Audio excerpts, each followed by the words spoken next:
That's test. Let's see, mic looks fine. A little loud.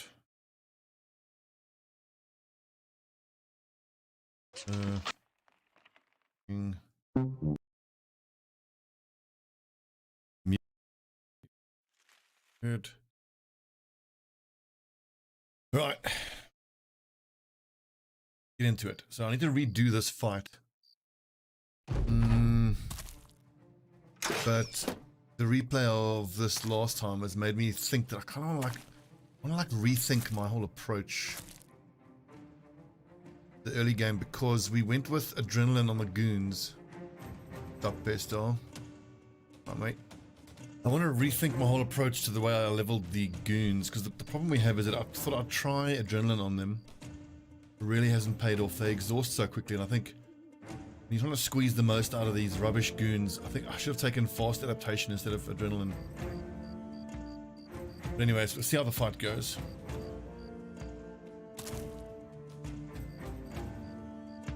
Right, lads.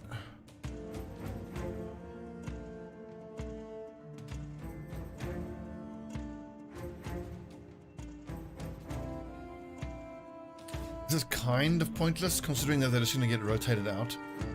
I think the one other thing I want to do, I'm going to split this fight into two little kind of groups, because I've got these axes between the two swords, so we'll keep these three together in a line there.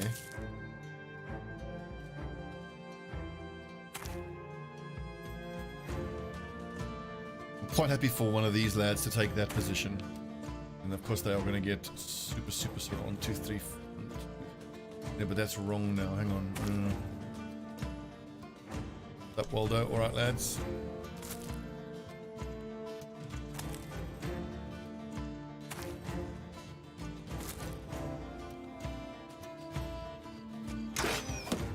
Ooh.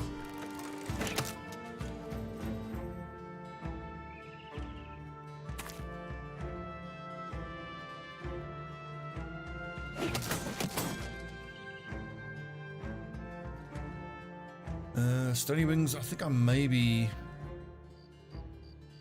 Because there's 1, 2... I don't know if I put Stony Wings here, he's going to get contact with one of those lads immediately, or keep him 1 square back then. Albrecht takes that spot, but Danny takes this spot. Not shooting on the next turn. That marksman's just going to get rotated out. That's fine. It's only a hunting bow. What's up, Bob?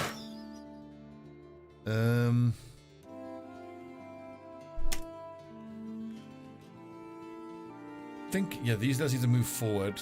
X-Dude needs to break the shield. Let's see, does Madden... Question, does Madden have rotation? And if you can rotate with Randolph, Randolph can break that shield. Peter can break that shield. Does have rotation. Excellent. Spaghetti swoop with the rotation. And wait for the shield to go down. I could just try and blow straight to the raider, but 30%, 1 in 3, it's worth trying. Wait till the shield goes down. Wait till the shield goes down.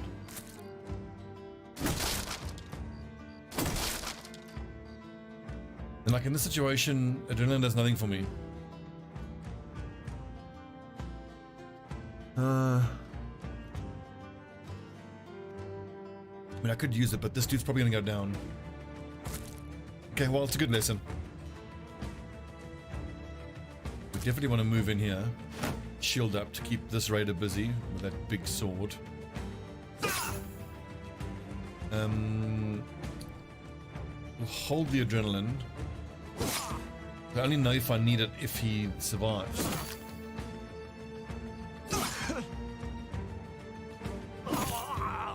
Which he does not.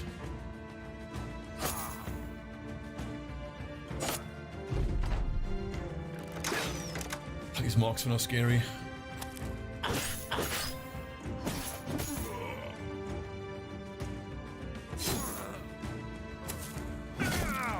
Oof. Even with the shield up, it still hit me in the head. It detail him in the head. Ouchie. But the marksman has exposed himself. Nice. Pierced hand, so he's pretty much combat ineffective. That's awesome. Donkey can't take that position because this dude can then use chop and almost kill him. Curses.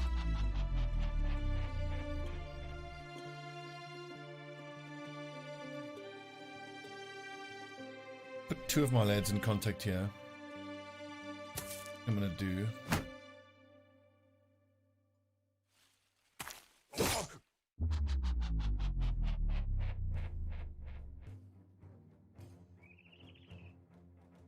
Does Dieter have rotation? Does.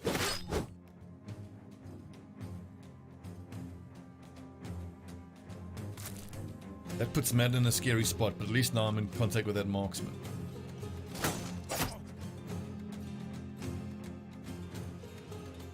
But I'm too exhausted to use rotation.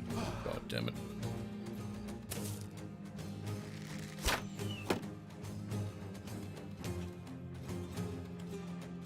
If Donkey Kong had adrenaline, he could move up here, stab, and then use adrenaline so that he can stab and move away before this guy can attack.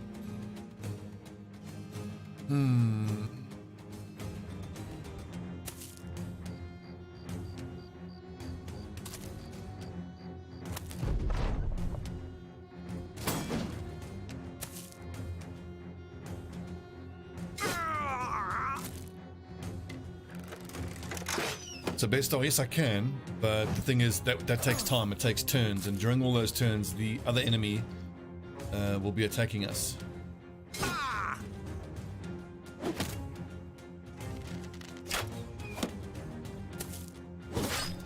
In subsequent battles, I'm hoping that I will be able to do that type of thing more, you know, flank around the enemy. Just for right now, it's not the right move.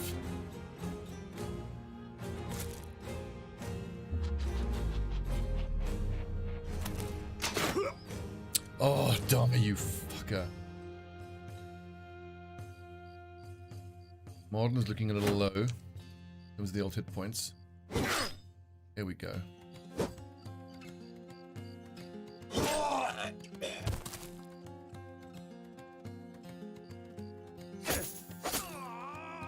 Right through that lad. And we're gonna rotate him out.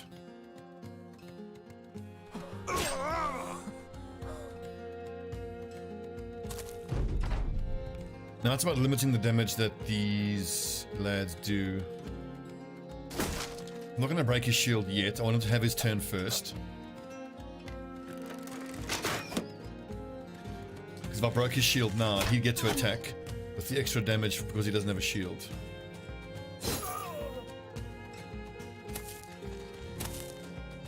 Oh, that's fine. I don't mind that. He's still the damage. He would have done way more. Wait for Dieter to take his turn again, finish breaking the shield, then Albrecht can go again and have the better hit chance. I always knew we were going to take losses here. These boss guys are pretty terrifying.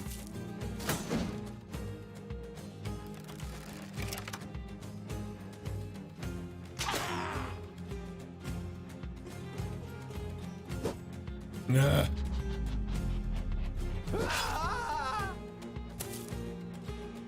Probably Raging Fury. You know what, Raging Up? I'm actually considering a little cheeky restart just because of how I've gotten the build on the goons so wrong. Taking adrenaline wasn't the experiment that I was running on the goons, and it just hasn't paid off at all. I should have taken fast adaptation instead.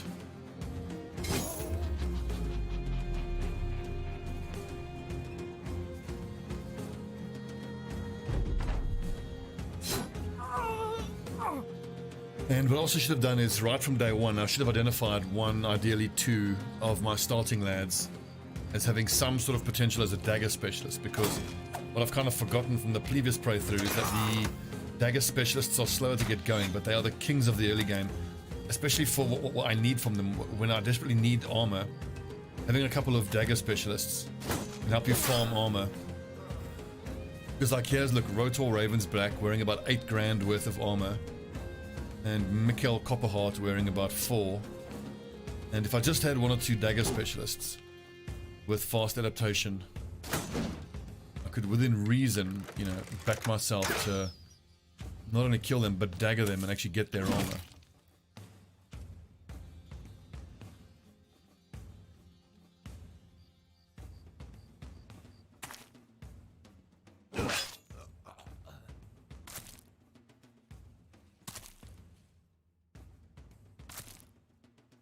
Because this dude is just gonna murder my lads. I don't have any nets. Need nets. Desperate. We're gonna have Danny just shoot that lad. Oh no, we're gonna have all the polearm lads stabbing there. Running out of frontline lads. Thank goodness for that headshot. Not even going to bother trying to dagger him down. We don't have the lads for it.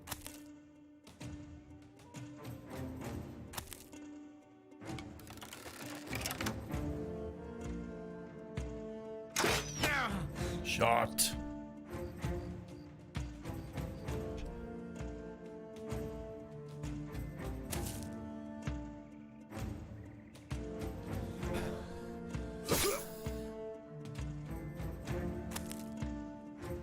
We do have him fully surrounded pretty much, but 1 hit, 1 or 2 hits, and either of these lads are going to go down.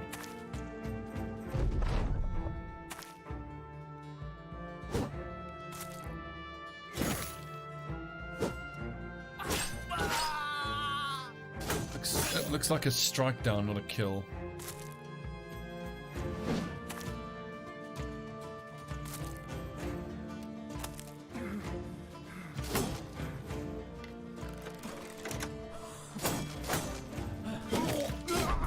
Might get his helmet, but there's no chance of getting the body armor.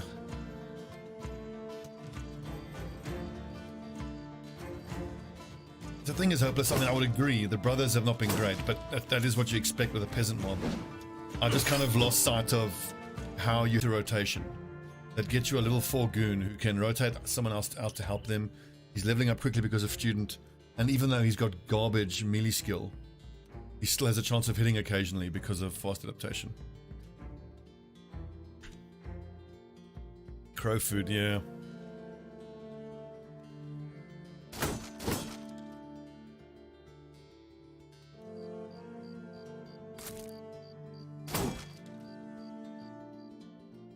And he's possible to hit because of his shield.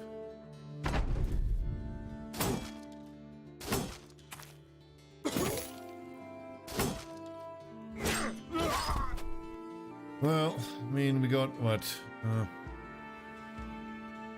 I mean, at least we succeeded. But the thing is, we only got the 1 lad, not both. The 1 boss, not them both.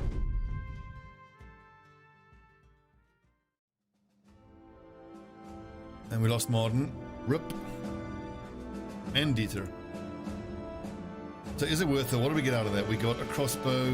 We got heater shield. That's nice. Bassinet. None of the armor.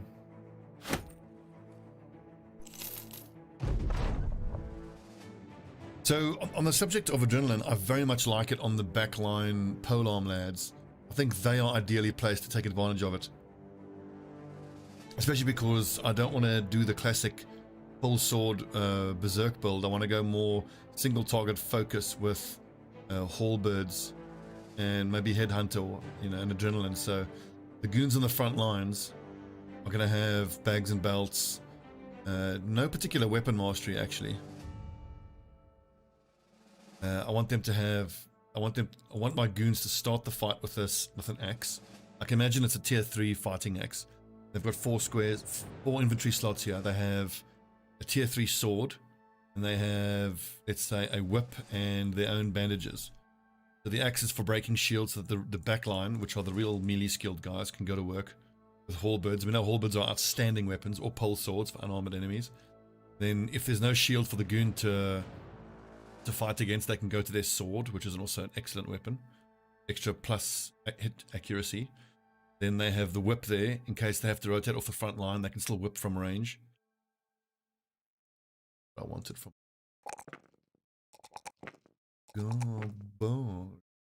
So let's keep going with this run, but the fresh goons, like Albrecht here, not leveling up the way that I wish I had leveled them all up. I want to sit on the outside. Like, we're kind of looking around the ranks like, all right, lads, who's going to go be on the front line? And it's like,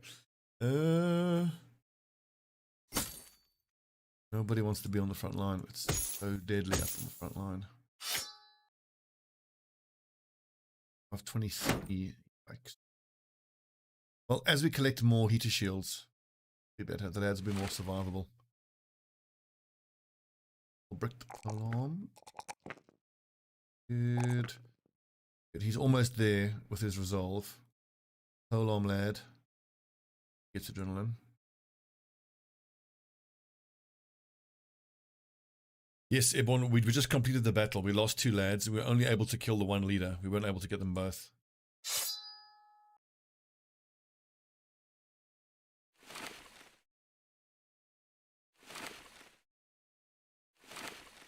Let's look to hire 3 more lads immediately. We've got 11. We're back up to 14. Although you could make the argument, go straight for 16 lads at all times when you are playing as the peasants. Yes, it dilutes the XP pool, but there's a very good argument to be made that, you know, the strength of the peasants is the weight of numbers. And every fight you go into with less than 16 lads, you're not taking full advantage of the peasants' advantages. Get the lads in there. Okay, cool. Donkey Kong, the archer lad, can now start using... Excellent. That's actually a pretty big power jump for us, because now 2 tier 2 crossbows. Very nice. When you build it ready, what are the minimum skill levels? So Tommy, it all depends. I mean, and almost everyone's going to have a different answer to that, because almost everyone has different expectations for each build.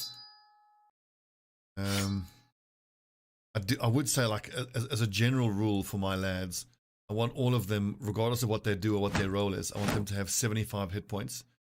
Because according to my calculations, 75 hit points is what you need to survive a shot to the head, the tier 3 heavy crossbow, and survive it. They roll 40 to 70 plus 50 of that, so it's 60 to 100 and something. Minus the armor value, your lad should survive that. Of course, not to say you can't go higher, but... Okay, we've got a sergeant, we've got a polearm, a polearm, a polearm. We've got to get some more goons in here. Dagger. Heat helm. 60.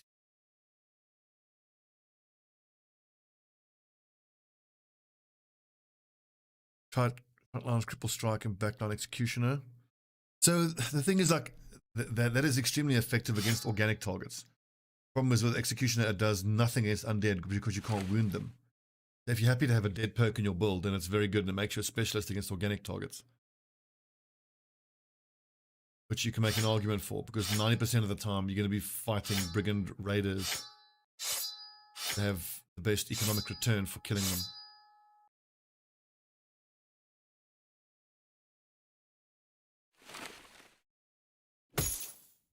Do you think there's also an argument to be made for my fondness for the goons with the flails? Because they're just so good at popping heads open.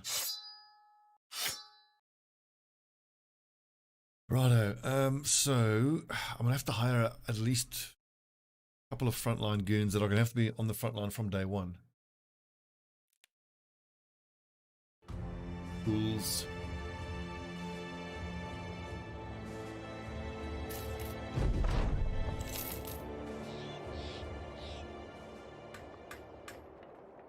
Oof.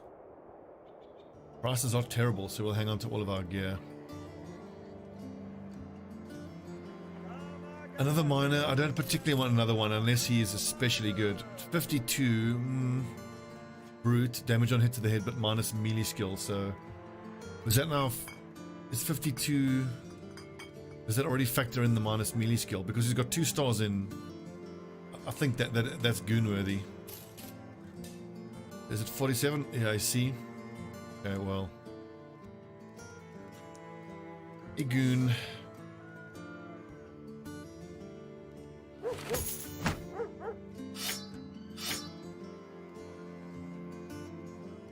Let's see if this bit of fodder can survive. And if he doesn't, we haven't lost anything really.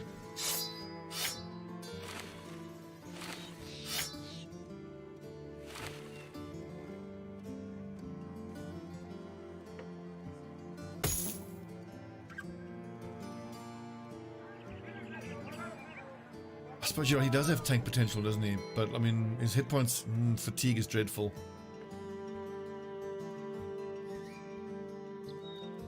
Tempting to make him a flail goon. That is not what I'm trying on this playthrough. Defend from raiding parties. It's too difficult right now. We don't know what we're up against. This is hunt down or terrorizes. I can't do that right now. I need tools. As ever.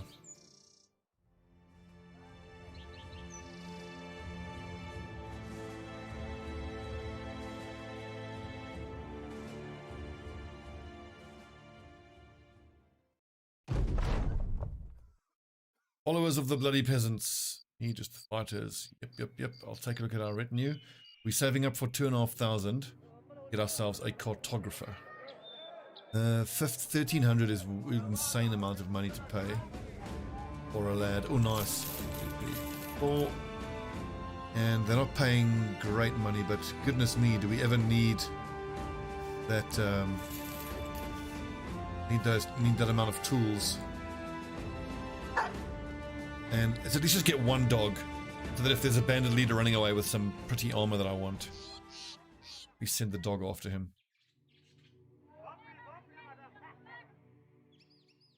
I need, good, either an escort or ideally a delivery mission. Or find something, somewhere to the east and somewhere in the region of... Okay, this is also good because I need to find a legendary location as a prerequisite for getting the cartographer.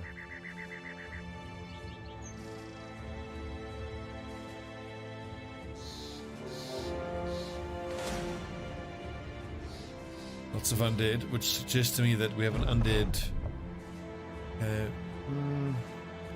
in the forest not far to the south. Appreciate it. I wonder if it's over the hill.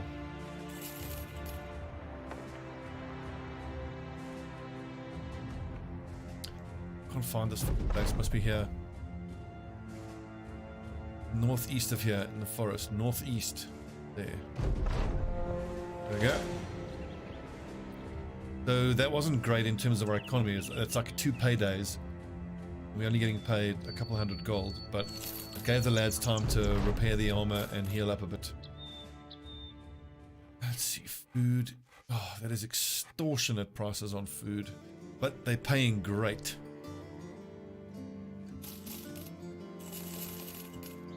Let's go ahead and sell. I need the money desperately.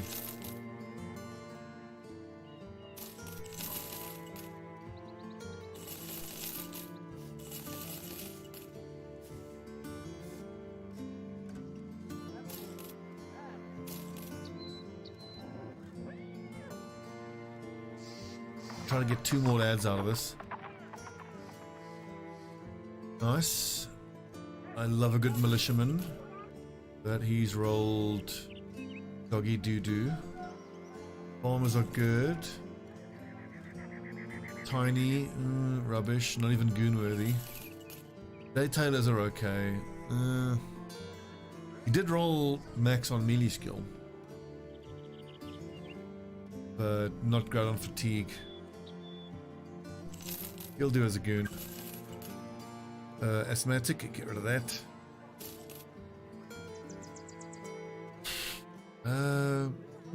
Goonworthy.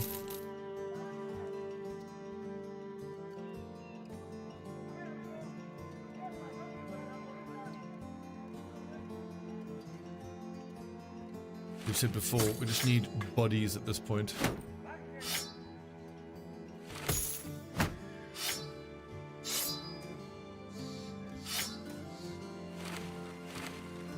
fact, let's sell almost everything else now. Except for the wooden sticks and the goblin skewers, which we obviously need. The throwing axes can go as well.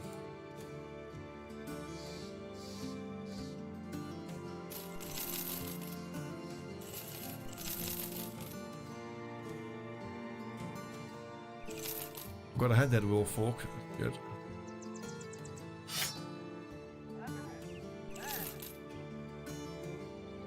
I was going to say, wasn't there an escort mission here? Yes, we'll do that then. That means we don't have to pay for food at a time when we don't have any food. How's morale? Not good. Cheers, boys. Cheer up. And I think I can allow this to all be repaired.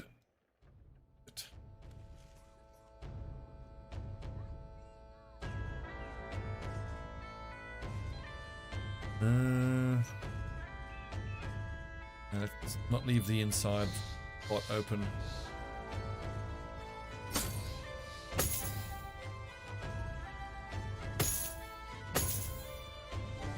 One of our best armor to the front.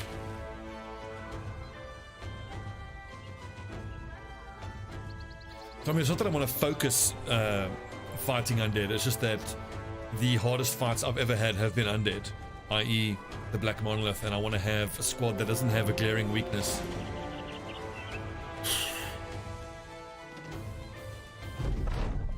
This is gonna suck. Restart incoming. We're not even close to having the lads we need for this.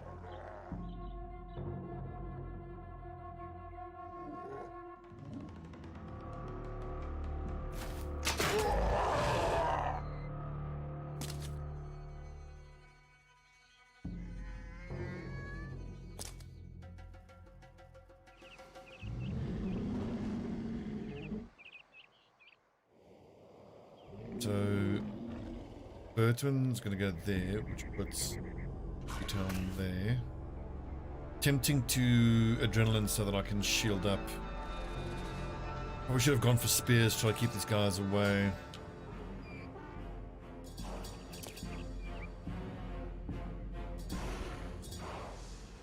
I mean, the stun is annoying, of course, but it's not like it's started the fight or anything.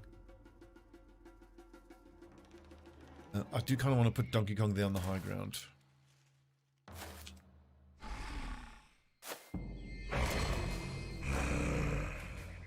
There is quote-unquote only 2 orc warriors. They're going to shove into our ranks most likely.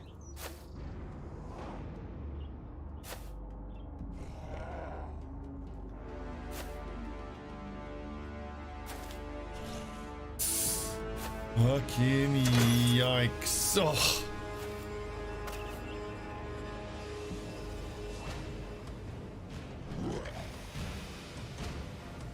Yeah, I should have had hammers. The thing is, I didn't want to be taking this fight now. I'm just gonna see if I can get through it, honestly. I'm not equipped for this at all.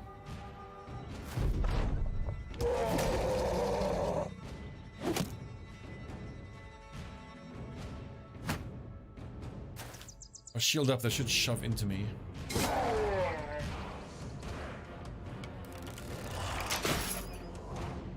Maybe I should have used throwing axes, more armor damage. It's been such a long time since I played against orcs. I just want to see what they do when I shield up. I imagine that they are going to shove into me. And the footwork on these lads. Oof. God damn it.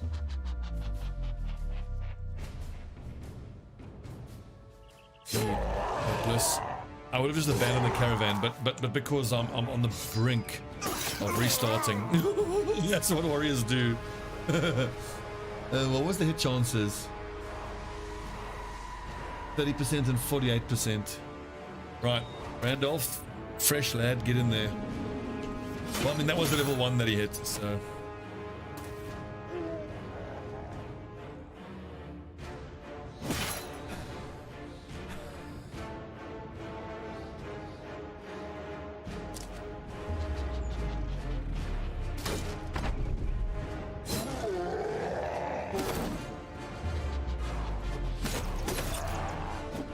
Yeah, his armor's stripped away. God.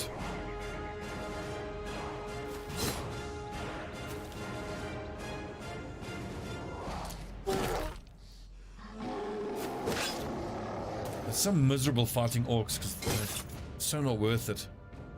You wreck your armor and they don't give you anything you can actually use.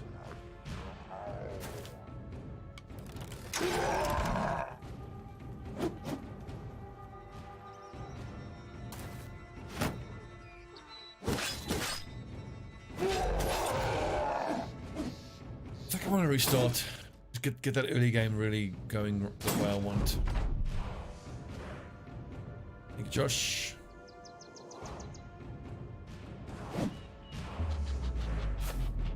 Oh yeah, berserkers are horrendous to fight against.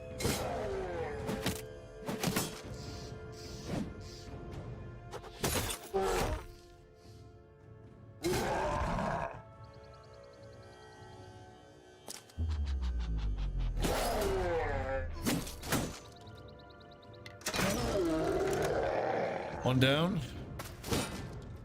Okay.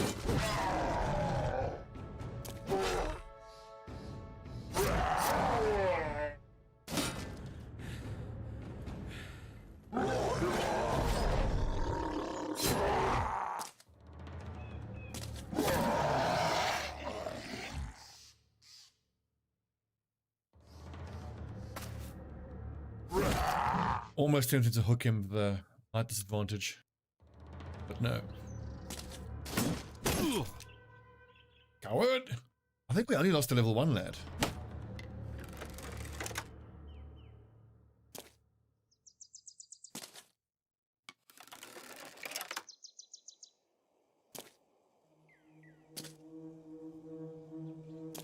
Not that bad.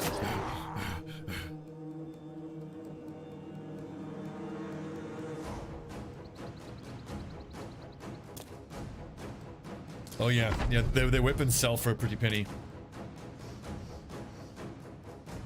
I spoke about this in the last stream, but one of the big frustrations is once you realize from the finer points on the economy that like brigand raiders are the most profitable enemy to fight in the game, then like fighting anything else feels like a bummer and not worth it.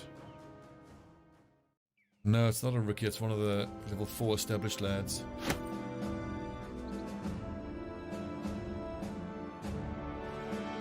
You know what? Let's quickly start again because I want to try my new optimized peasant militia start strategy. Right, so company name, still the bloody peasants. A random late game crisis. That banner will do fine. Actually, I do like this boar's head thing. No permanent destruction. Economic veteran, combat expert, not Iron Man. Starting funds high because why not? We'll do the same map, so there'll be 149 unexplored. And so what I'll do now is take this 12, and from the starting 12, I want to identify the 2 lads with the best melee skill, make them dagger specialists. At least one guy to be a sergeant or a bannerman, and we'll just try full with the rest of the lads. We'll see where the rest of them can fit in. So 2 stars is nice, but the resolve is too low. So too low. These 2 are goons. This is an archer at least. So 2 stars is nice, and 47 range is actually not that bad starting value. Range defense 38 and 2 stars is actually not bad. It's the best so far. Let's just check all the resolve just to see who's the bannerman. 49 and no stars, 37 and 1 star. Okay, so here we go. Theobald, it's still not great resolve, but he'll do until we can find someone better. Theobald is our bannerman.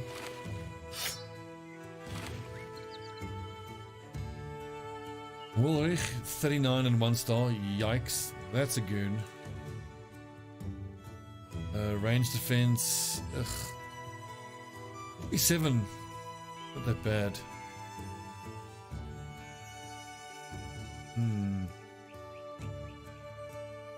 Dagger specialist? No. All these ranged Fence lads. 5, loads of fatigue. 3 and 1 star, that's not bad. Dreadful. Okay, here we go. So Raymond, this is Dagger Lad. So it's not just the 1 star in melee skill, it's the fact that he's determined. Wonderful, but we'll keep him on the back line because he's precious. And then Burnfried, 46 and 1. Again, not a great archer, but you have to take what you can get with the peasants.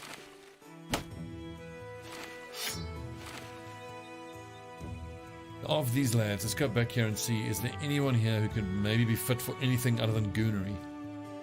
Dieter, potentially 53 and 1 star, 56 hit points.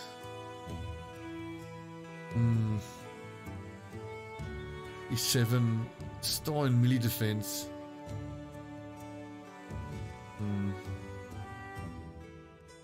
So St. Gallen, I just saw the first part of your comment and I didn't have to read the rest. I agree. The southern enemies are far and away the worst to fight. They're just unspeakably irritating to fight. I mean, like, they give you decent rewards, but I just hate, I detest fighting them. Throwing sand in your face? I mean, off. So anyways, of these remaining lads, I'm trying to decide who's going to stand on the front line. These are all goons. Like, Oswald is actually arguably a bit of a trap because he's 12 gold a day and doesn't offer anything that I want. Just melee defense and melee skill. The fatigue is nice, but to what end? That's 57 starting melee skill. So dagger, archer, banner, archer. He's not going to be a good dagger guy, but he'll just have to do. I need lads who have just some passable skill. Who, once they have student, fast adaptation, gifted, and dagger mastery, they will be okay. Especially this early on with the enemies we're going to be fighting. 1 or 2 hits of the dagger and the enemy's morale will crumble. So don't get me wrong, like, on your comment of you're surprised I make him an archer. It's not that I think he's a good archer. I don't. I think he's a terrible archer. But one thing that's happened to me a lot with the peasants is if you only make brothers archers who you would normally make an archer, who, like, in the overall context of the game they're okay archers, you'll almost never, 200 days will fly by and you won't have a single archer.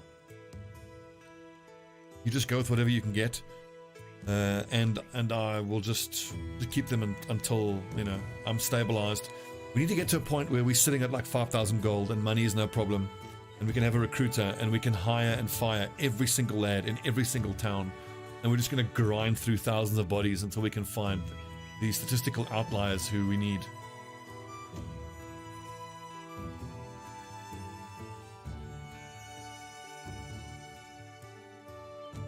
Nice thing about the goons is, if they die, it does not matter in the slightest.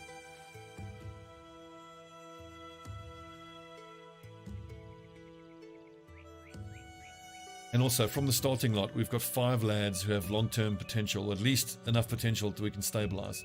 I've got 2 dagger lads, who hopefully will help us farm armor and take down big bads. I've got 2 archers, and I've got a bannerman. Now, more backline guys would be polearm users, but they are comparatively easy to find because the stats don't need to be that good.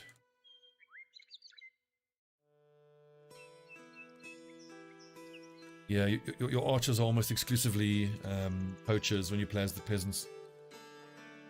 Occasionally, you can find a here we go, a shepherd, because they can roll up to 50 something, I think, 49. Yeah, that's crap, but it has to do.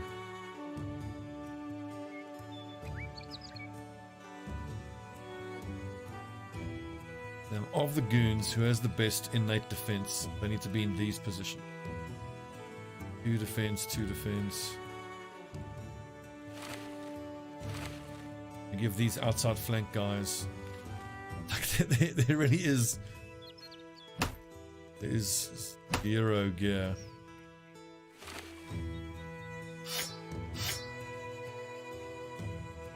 $54, $55, 3.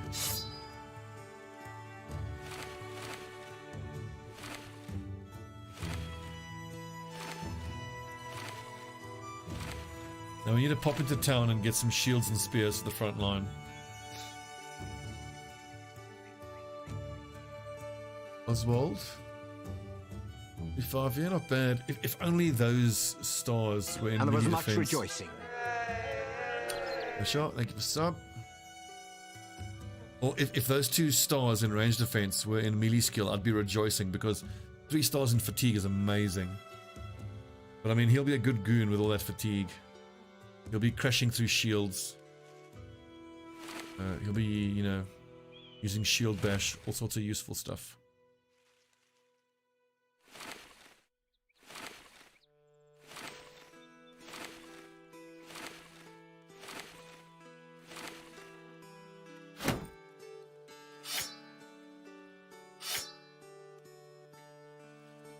The lack of weapons is dreadful, isn't it?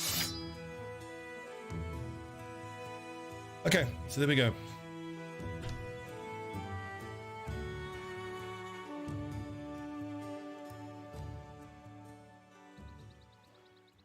Escort a day to the east.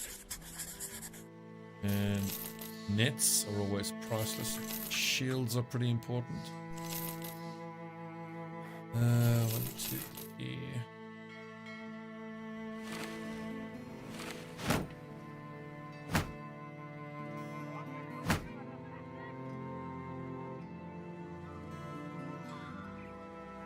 So now these are the lads in the back line who quite literally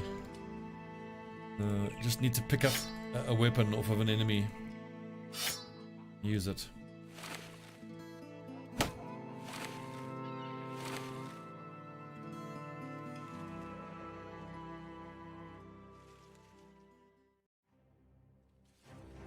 South to get some manhunters. Definitely check it out. I hate going south. Awesome. So we run into some goblins on our first mission, meaning we have to flee. Curses. What a bad luck start. Hello. Some thugs and a few raiders. That's almost tempting. But now I need a mission to improve morale here. Like, that fight could be doable with minimal casualties if everyone's morale wasn't so bad. Go into the wilderness, discover the unknown. 16 men, bond of friendship and trust 1. I might even say set out to the wilderness. I just need to find another camp like that, but let's get too friendly with one of the cities.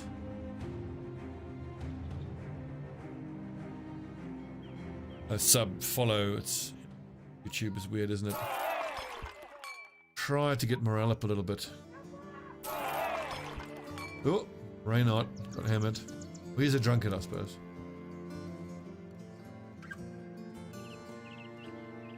$158 for a wooden shield. You are having a laugh, mate. Right. Give me a nice follow the tracks and return the thing mission. Drive off brigands, we can do that. Follow the tracks.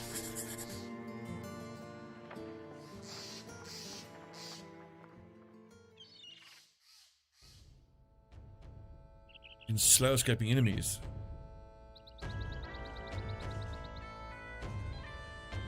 When they're running from an army, you can attack and flee constantly. Oh yeah, it makes them stand still, but you take such a morale penalty from fleeing. So same as in the last playthrough, we're starting against 5 raiders, which is so fucking scary. So these nets are gonna have to do work.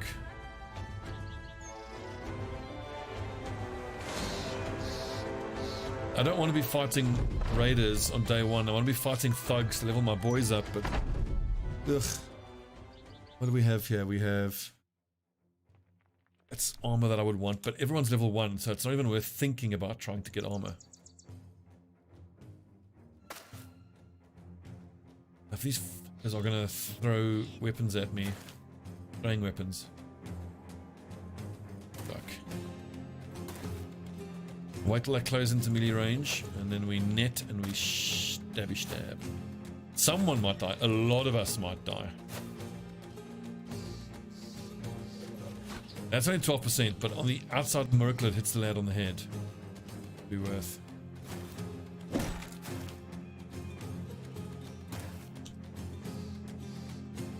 This isn't too bad, but now Reynard needs to move. Yikes, the lads are exposed here.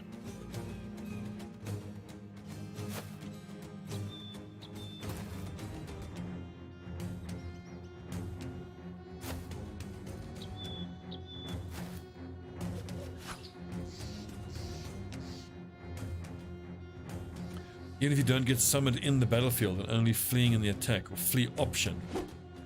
Actually, I'm not so sure now. I thought that you take the morale hit if the screen pops up and you can choose to fight or flee and you click flee. I think that counts as a flee. If not, then that's a hell of a good tip you've given. Oh, look at that. 2 throws, 2 hits. Grazed neck, cut arm sinew. And brutal. So the first 2 attacks we've received in the campaign have both hit. Not encouraging.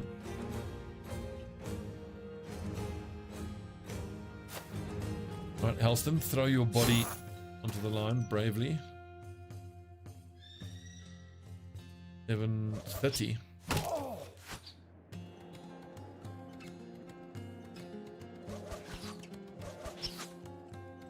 Is that damage overall? It's damage overall, not just melee damage.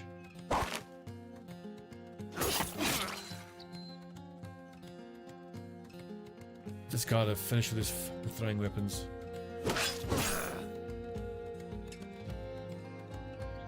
Wilrich, hold where you are, and one of the lads with a bandage will bandage your neck in a little bit.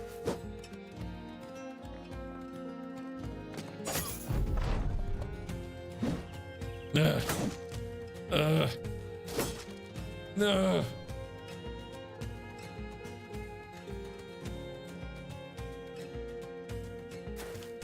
Right, boys. Human wave. Operation Human Shield. Oh god. A boar spear at height advantage. These 2 are dead. That's my dagger lad. Sake.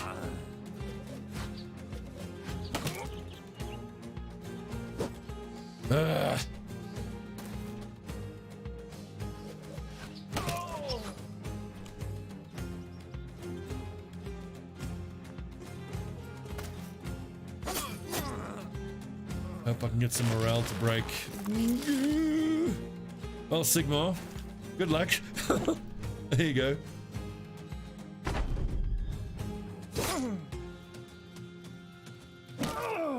Oh, clutch. Now Ryman can move away.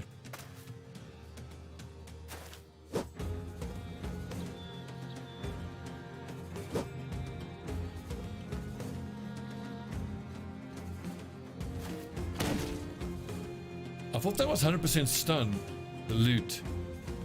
No, it's like 70 something, I think.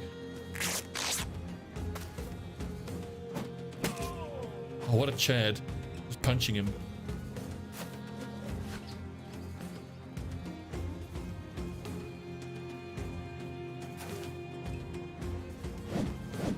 No! Sigmar just freaking matrixing? Whatever the verb form of matrix is, that's what he's doing there.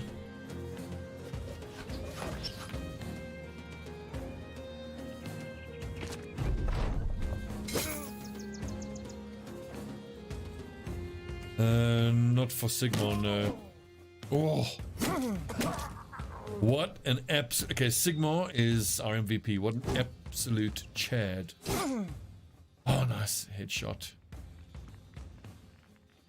Is this Raider gonna run? I hope not. Get him! I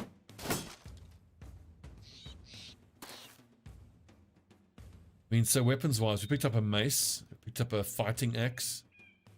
Is it a hand? It's a hand axe, not a fighting axe. Okay. This is the beautiful thing about fighting raiders on day 1. It's already worth it in terms of the loot we're getting.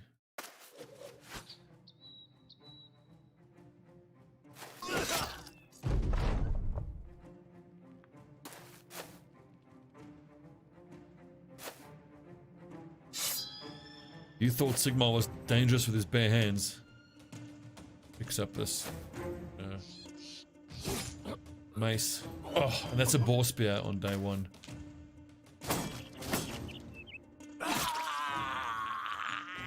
Well done, boys.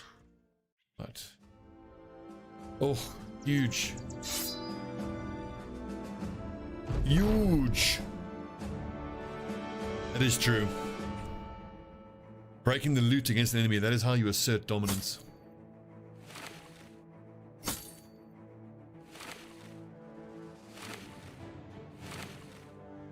The only thing missing from using the loot is if you successfully land the loot hit, there should be like a little dab animation and then you move away. It's the only way it can be better. 42, so we'll give him the spear. Okay, so Wilrich can start breaking shields on day 1. No one died. Can you friggin' believe it? 57 accuracy, so we'll give Friedrich the Morning Star. Scrammer sacks. I think I want the extra hit chance from the sword.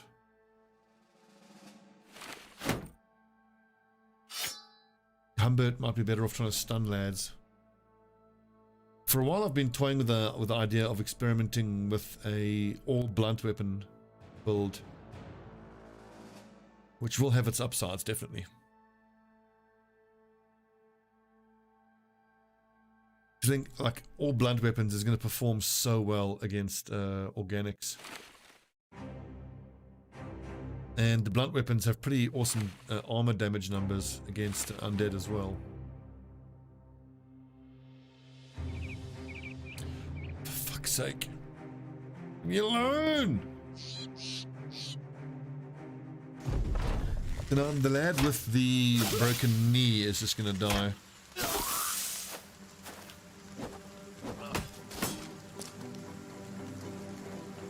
Fuck this.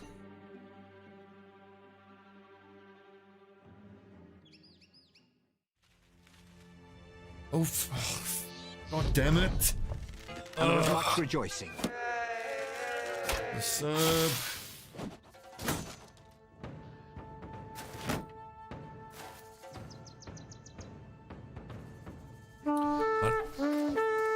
I'm gonna get a cup of tea, and I don't think we're all gonna make it out of this alive. At least one of the lads has a broken knee. Yeah, so he's done for. We are back.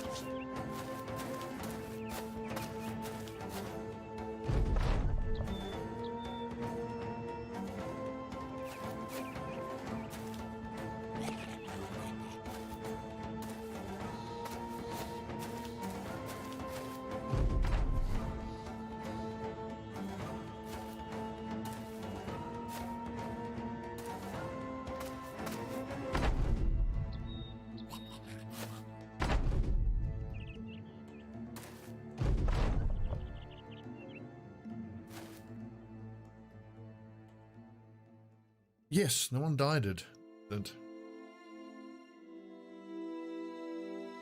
I hate goblins.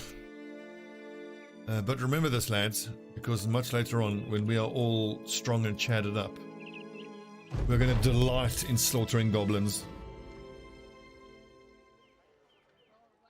It is so much fun killing goblins. Between 4 and 8 days. God, these are nasty wounds. It cost me all my profit.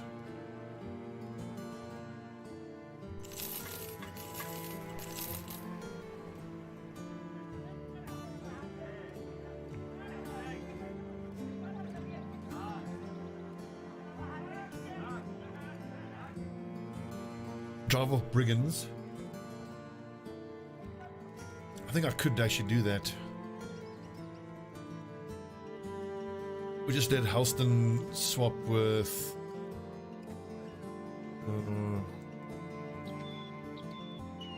swap there, swap there.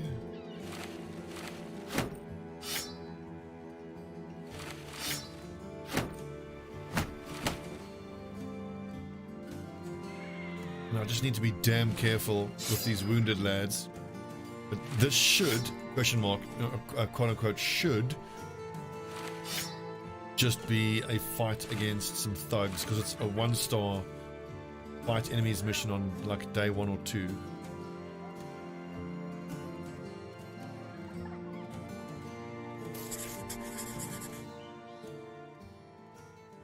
All the way over there? Really? God damn, it's going to make us run into those goblins, isn't it? I really thought it would be in that ruins there. Axe Mastery, maybe. The Axe Mastery, it's the fatigue, split shield damage increased. Yeah, maybe the goons should all be shield specialists. I mean, axe specialists. And their real job then is to crash through shields. And honestly, you just give them fast adaptation, they'll hit more often than they miss, even with comparatively crap melee skills. Waiting for night time because there could be enemy ranged fighters in here.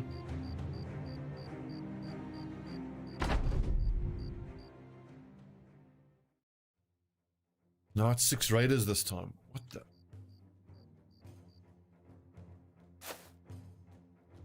The game is basically just forcing us to fight raiders the whole time. Well, stay put, they should come to us.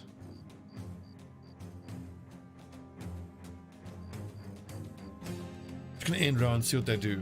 I'm quite happy with my positioning. I might scooch down a little bit.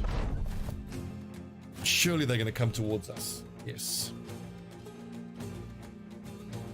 Can stab them one person at a time.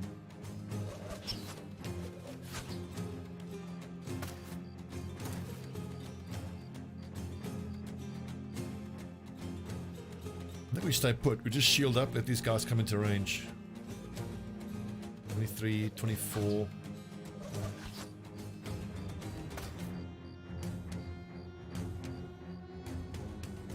I mean, I could move forward. Give some of these lads a chance to stab this turn, but I like all the high ground here. Quite happy for this lad to go to that position. That would be quite fine by me. Hold. Just hold the line, boys. Don't bother with a shield wall. A spear wall, they'll just go around it.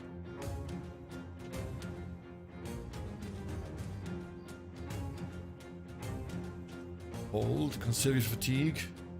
This lad can get one attack off if he moves forward, so I don't mind that too much. Right, Carth, we're going to start again. I think it's for the best. I did not level my lads properly. Last build.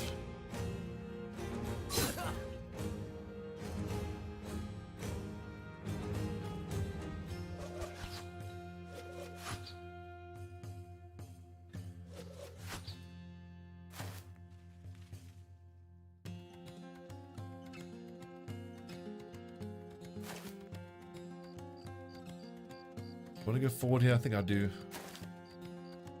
Wait for Sigmar to break the sledge shield.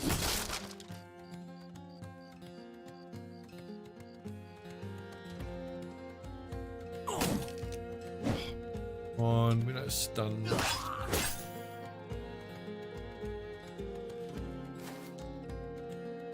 Actually, we'll move away from this lad.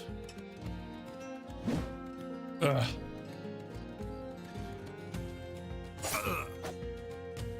Ah yes, the tier 2 crossbow. Sound that strikes fear into the hearts of any Battle Brothers player. Normally, chick dead. Javelins are pretty good too. They hit you in the face. Well, hopefully that's brain damage. And that was one of my backline dagger lads, I think. Annoying. Burn Fred, 6 attacks so far, none have hit.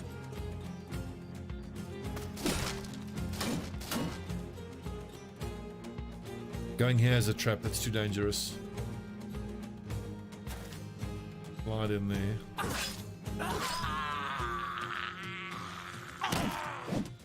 Nice.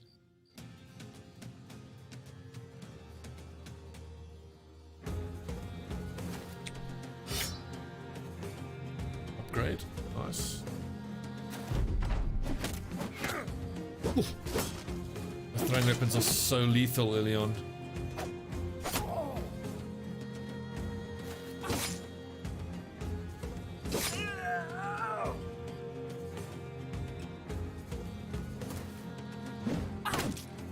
Ooh, broken shoulder.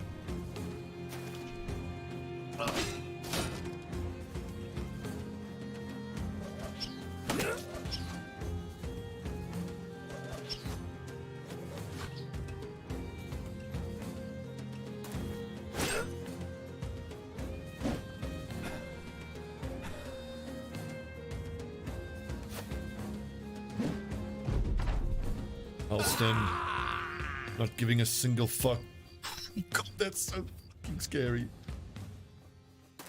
As tempting as it is to think that I might be able to dagger these guys down for their armor, it's too dangerous. Once the goons are like level 3 or something, it becomes a bit more doable.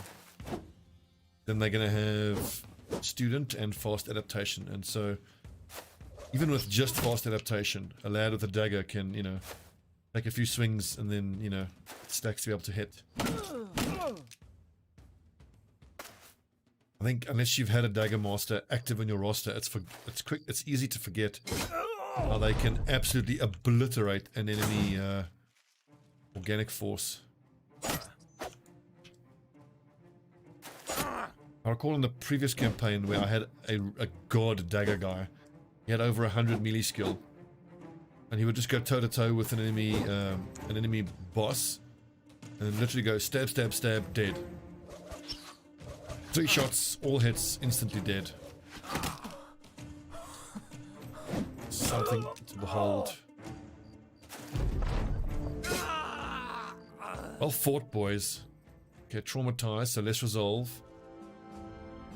Less initiative.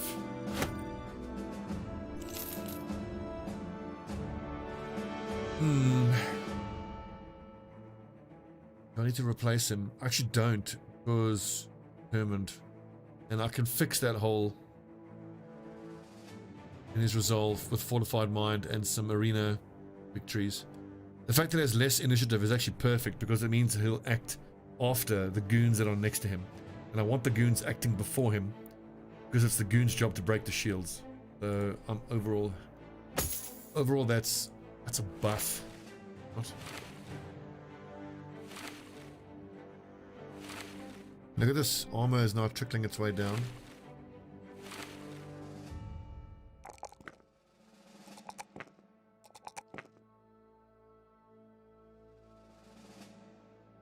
Everyone is +1. +1! Yikes. Theobald the Bannerman.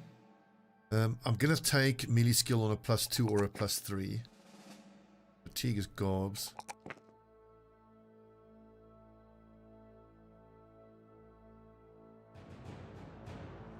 He was a hedge knight farming and orc killing indeed. He actually didn't do too bad against undead either, even with the damage reduction. Not bad at all.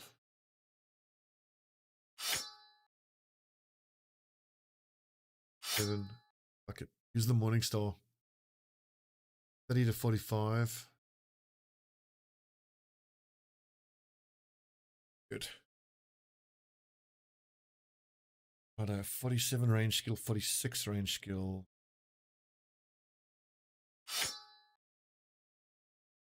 I'm gonna go pure archer build on the archers, so they're just gonna use throwing weapons in the beginning. But pure archery means I can skip quick hands. Go student, we're gonna go bullseye, we're gonna go gifted, bow mastery. They're gonna be specialist organic enemy killers.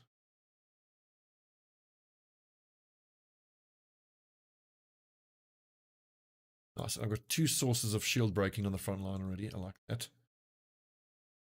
42 skill, you should not be using. Oh, look, we've got another mace. Perks, I think, are underutilized. God, I don't know. Depends. I couldn't answer that. I don't even know how other people build. All I know is I'm not good. I'm just determined and I'm willing to try things. If you're looking for legit advice and ways to play and ways to build, you want Filthy Robot or Pogo Reborn or any of the other, you know, proper streamers. As ever, it's going to be a struggle for tools.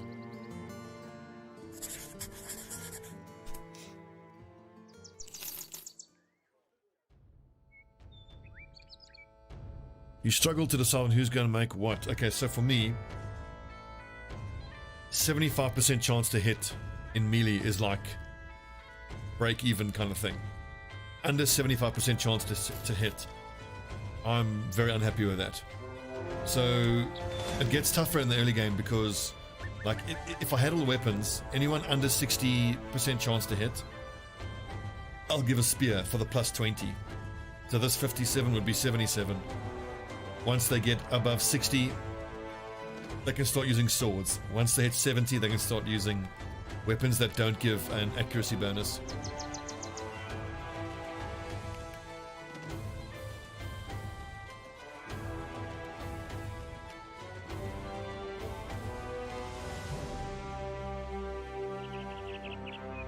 Yes, I'm going to have 2 dedicated tanks.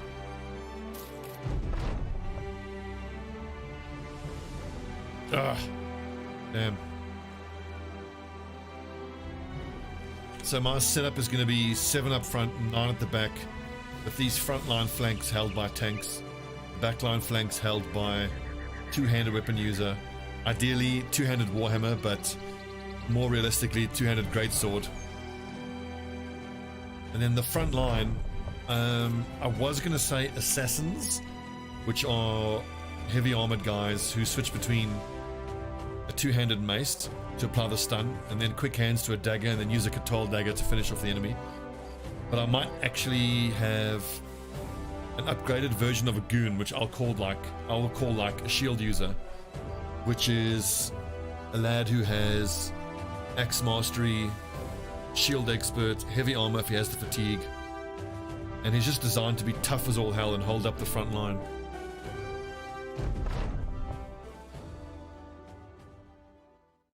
I don't know that the skills are actually percentages. Yeah. Well, look, it was like 700 hours into playing the game before I decided to actually start reading the attack modifier descriptions. Inflicts extra fatigue. Inflicts additional damage on a hit to the head. Okay, plus 20% chance to hit. Plus 30% chance to hit. Minus 10 per tile of distance. So plus 20 1 square away. So these are the spears of the ranged weapon world.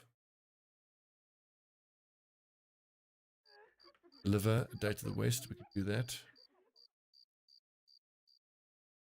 Escort 2 days to the west. That. Follow the tracks. Follow the tracks, return the thing. It's like your default good mission in the beginning.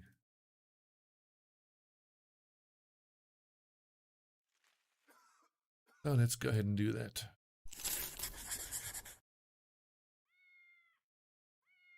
Back southeast.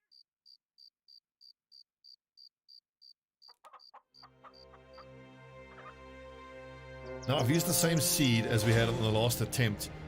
Part of me is kind of thinking I might have been better off using a seed that I know has better access to tools, because tools,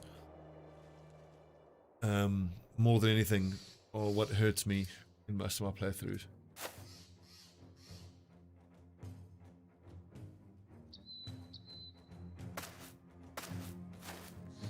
Good night. So similar. So my front line is going to be shield bros. And the back line are going to be, well, there's going to be like two teams. There's going to be an organics team and a undead team. The only difference being the undead team doesn't have any archers in it. It just has extra polearm users. And then when we're fighting, like, for example, in the Civil War, when there's plenty of organic enemies, then 4 of the polearm guys sit out and they get replaced by archers, because you need the archers to outshoot the enemy archers. And of course, archers perform very badly against undead. Unless, of course, you give the archers throwing weapons. But then you have to build your archers as hybrid archers rather than pure archers.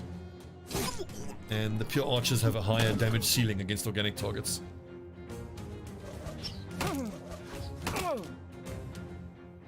So lads, I haven't started assigning names yet, so all of you, I suppose I can just start pulling names randomly from chat. I could ask you what you want to be, but everyone wants to be the cool characters. So I'm just going to pick randomly, and I'm lazy. Oof! Owie.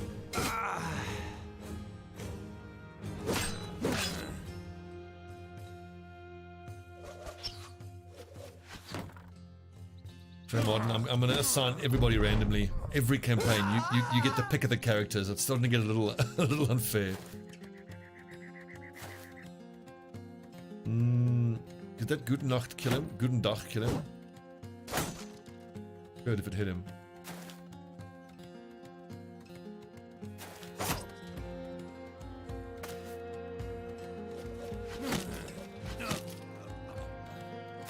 Good slinging.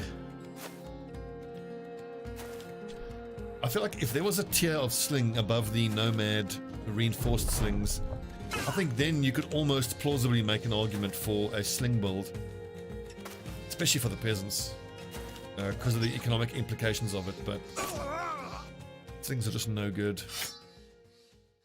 I'll just doggy doo-doo. Right. I'll start pulling names from chat in reverse order. So we've got Marden, we've got Cappy the Crappy Goon, Tato. Who's next? Texas. I'm just going to call it just Texas.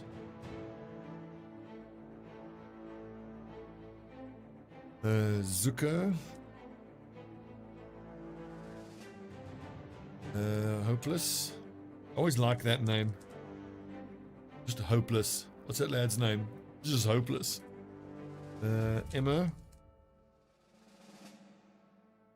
gonna put the full name because if I see just Emma, I might think it's a random name. Tato, Emma. Texas we got. Tato we got. Saint Gallen. Awfully cool and like fitting Battle Brothers name. Good.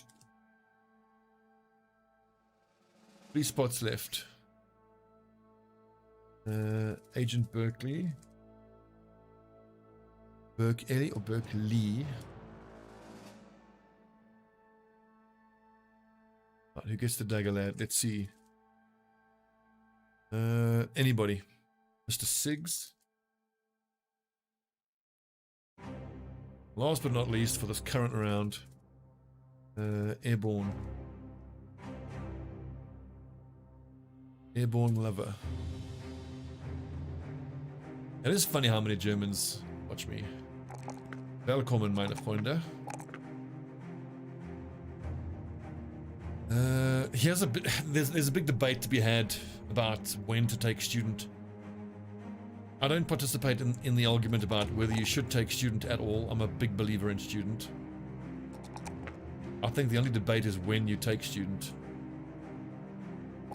I think if you're going to maximize its usefulness, you want to take it at level 1.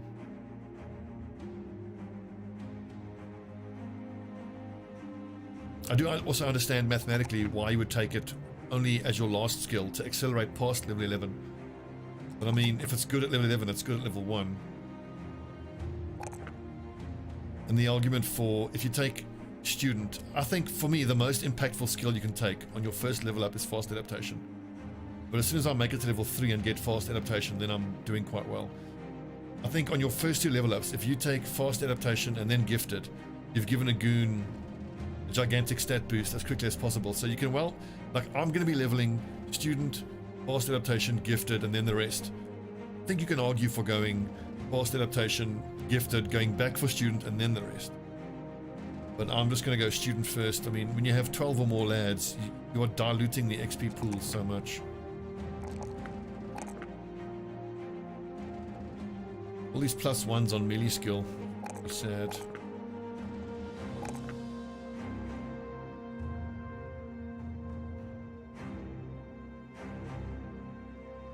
And so for all of these goons who don't have any stars in melee skill, if they roll +1 on melee skill, which is a 1 in 3 chance, I won't be leveling it up because it's not worth it. You see? Oh, +1, +1. You're killing me here.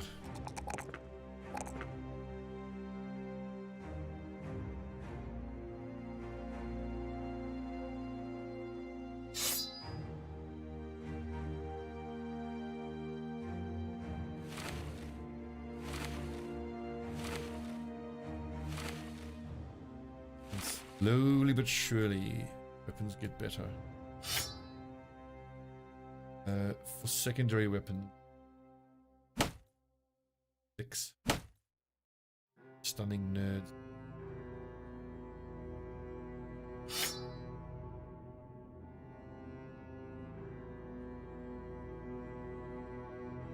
I suppose so, airborne, but like, it does have value all the while because it is still accelerating their leveling up for as long as you have them. So it's not that it's a dead skill until you hit level 11. It's a live skill for the entirety of the time you have it.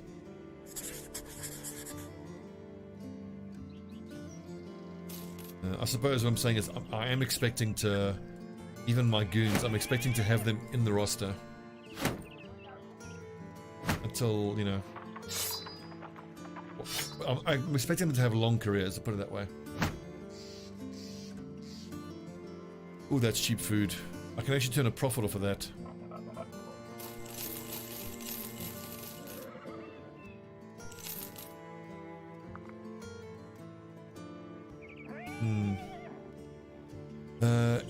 So I played CK3 and I enjoyed it enormously for a very short time, and then right up until the first succession, and then this sucks, and then I got rid of it. Very strange. I really did not enjoy it. Managing the first succession, like, I just felt like you work so hard to get this kingdom, and then your main character pegs, and then, okay, back to square one. I'm like, oh, fake. What?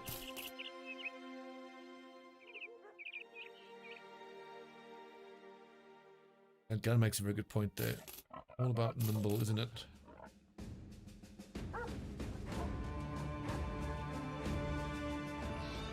Should we spring... Why don't we invest in a dog early on? The idea being that if there are any lads out there that have some sexy armor, they have less chance of escaping. Now, if daggering down high value targets is going to be a central part of my tactic, which it is, I need to buy nets whenever I can. 8 more contracts is pretty good. Battle standard at 2,000 gold. I think let's do 8 contracts, which should give us the money we need. We're still fighting to stabilize right now.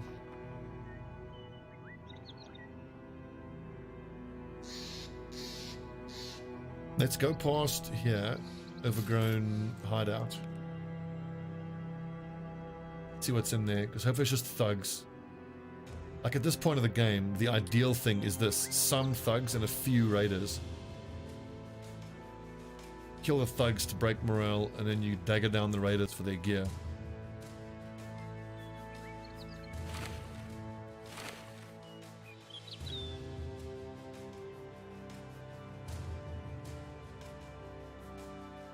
At what stamina, what heavy armor would I take nimble or battle forged? It depends on the role of the brother. Like, the easiest way out for me to explain it is, let's say Saint Gallen is a two-handed weapon user. Let's say I'm building him to be a great sword user, and I'm taking reach advantage to help with my defense. And I've got, let's say, berserk. So with the great sword, so you equip the great sword with sword mastery. Take a look at the fatigue cost. Let's say ideally you want to be able to use round swing and split every turn. That's 19 plus 19 is 38 fatigue, minus 15 that you regenerate during the turn, so 38 minus 15, 23. So with 23 fatigue, I can do that 1 turn before exhausting. 46 fatigue, I can do that 2 turns in a row before getting exhausted. 69, 3 turns in a row before getting exhausted, so on and so forth. So ideally, I want everyone to be able to do their combo, as it were, let's say at a minimum 3 turns in a row before being exhausted. So, yeah. If it's a dagger specialist, take the fatigue cost of stab 3 times in a turn is 21, or 4 times if you have berserk. And then just multiply that by any number, and that's the number of turns that he can do his thing before getting exhausted. So 75 is a decent rule of thumb.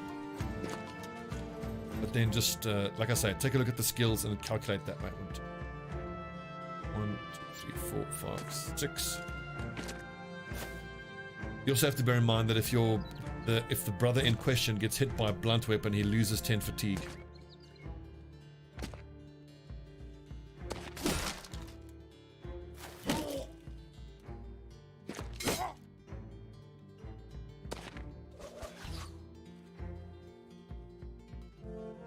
St. Gallen obviously knows what's up. That 210 armor, yeah, that's the entry level, yeah. There are entire spreadsheets breaking down when to get battle forged and how much usefulness it gives you. But as you see from the description, the more armor you have, the more it's worth. But as to comparing it to Nimble, Nimble is one of those all-in perks. If you're going to go Nimble, you need a brother who's built from the ground up to be a Nimble guy. Ugh. Oh. I mean, it's certainly possible to make a Nimble guy as survivable, if not more survivable, than a heavy armor guy, but it's just so difficult, and I'm not prepared to do the maths. And I'll single hit.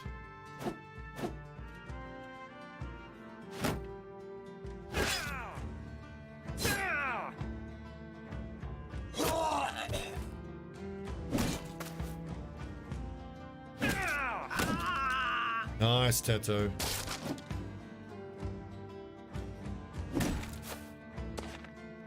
Okay, so now Airborne is only in danger from that thug. You just move away.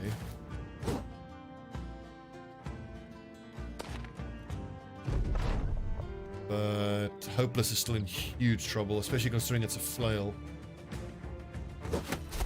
Push him away, that puts him to the end of the turn, so now Hopeless can move away, but this lad's still going to act before him. Unless we get super lucky and St. Gallen can stun this lad. Nope.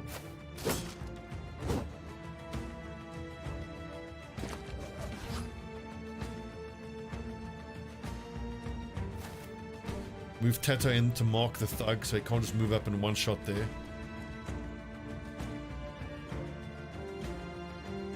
Airborne is pretty much combat ineffective.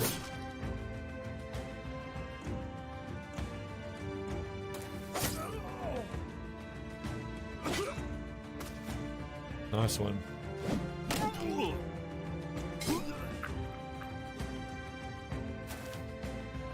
I need this guy to... his fatigue. I need his morale to break. Doesn't look like it's happening though.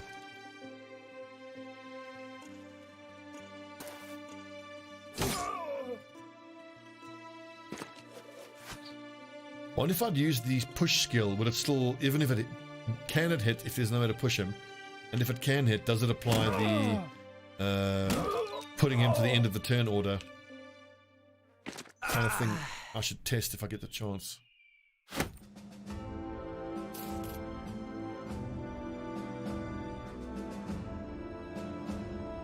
Mr. Siegs, oh, +3, yes baby.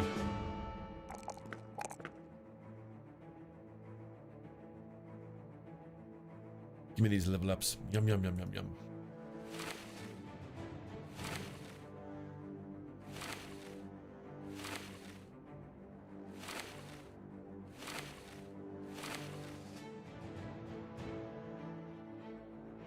This Morning Star has been performing admirably.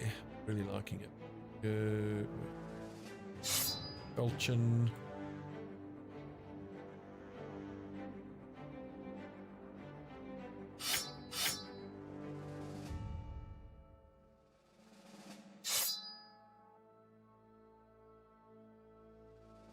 Hmm.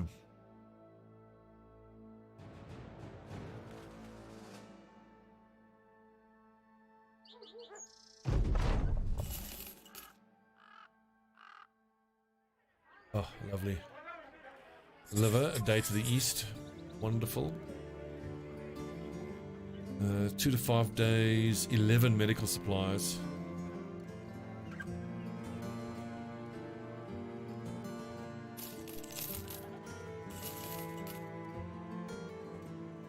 Uh, 240. Yeah, that's fine. Oh god, I've spent way too much money now. Bought for 37, so let's actually get rid of some of our food because I don't need all of it. Bought for that's 40 something gold profit just from that food. I almost forgot about that.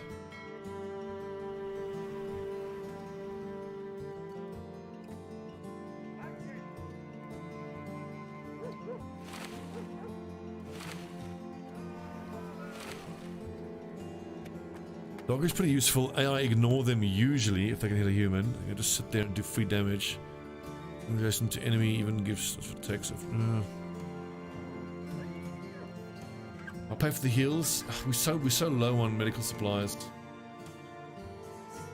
I'm not really dedicating too much brain power towards doing the exact calculations. As you guys would know, I don't like playing the game like seeing a bloody spreadsheet. Ooh. St. Gallen is perhaps one of the dumbest individuals you've ever met, but for a brief moment, it does appear that Emma Botham Daggerlad gets through and teaches him a thing or two about critical thinking and memorization. You watch as the two sit together and look over some scrolls. You're not sure where the smart man got such papers, but the unlearning oaf is certainly paying a lot of attention to them. As you watch, St. Gallen Archer is asking rather deep, profound questions. Questions about the land and its relationship to people, and the sky and its relationship to the birds. You slowly realize the idiot is merely glancing around and describing what he's seeing in the sort of inquisitive language Emma Botham Daggerlad has taught him, namely by attaching a smarmily intoned question to the end of every sentence. When the two finish up, Emma comes to you with a grin. I think we're really getting somewhere with him. He's learning, you know? With students like that, all you got to do is be patient and take your time. A little ways away, St. Gallen is pounding ants with a rock. You simply nod and let Emma Botham live out every teacher's biggest fantasy. It's nice for the morale boost, but I'm pretty sure that event has a chance of removing dumb, which would have been very nice. I'm going the wrong way, aren't I? We'll loop through that way, I suppose.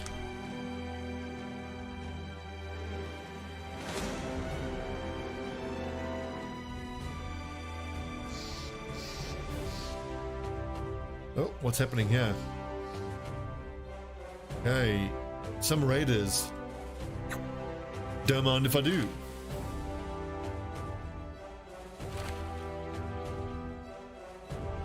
Such a pity that those mercenary lads didn't survive.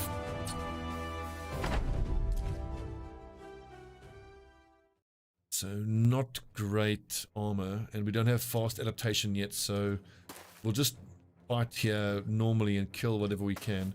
I think once some of the frontline boys, once they actually have fast adaptation, then we can start taking the risk of trying to dagger these guys down.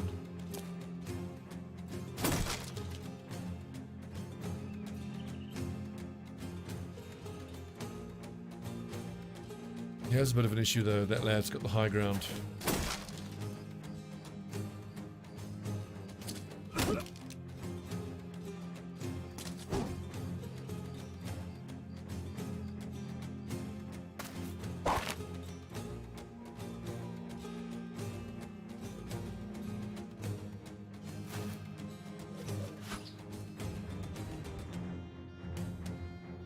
That would be cool, but also arguably overpowered, you know.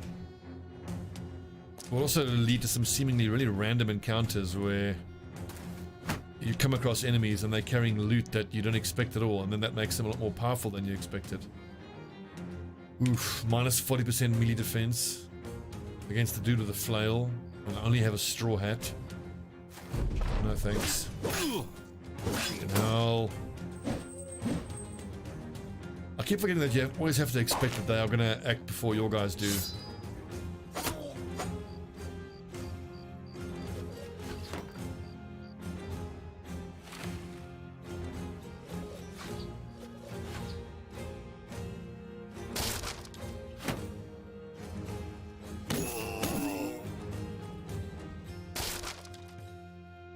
Should have waited until he took his turn. Now I've just buffed his damage. Done, Modern. We need to stab this guy off his high ground.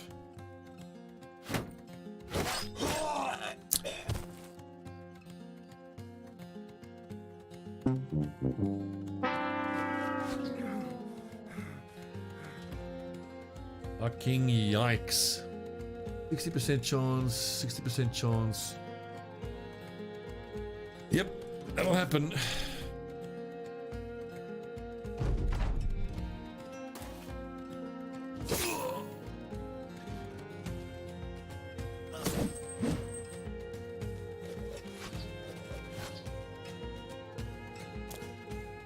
I was going to say, was it a strike down or a kill? But I seem to recall your head went flying off. I don't think that's going to get better.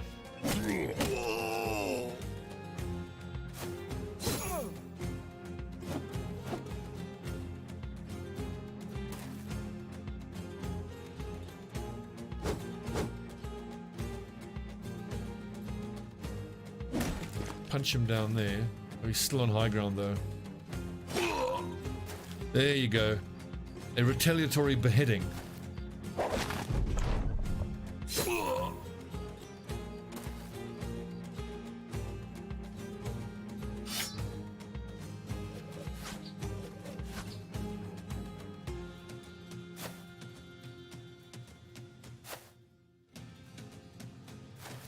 I must say, I'm absolutely loving these maces. There we go, get wrecked, nerd. Zucker just needs to hold on until the rest of the boys get here. Owie. Straight through the bloody net. Straight through a shield being held up. Kinda annoying.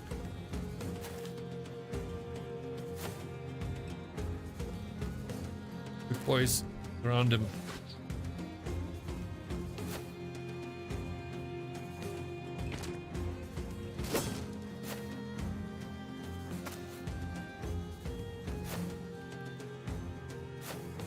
Oh, can break your morale, damn it. Brutal.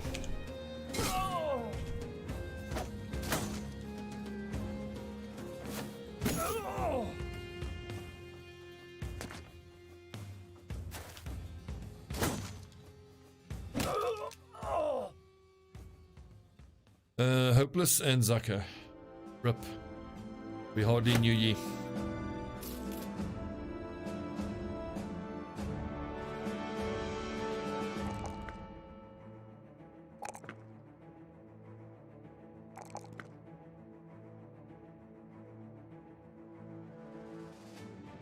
Our first level 3 lad now with fast adaptation. Excellent. Gut, the bannerman. Fortified mind. 10 out of 16.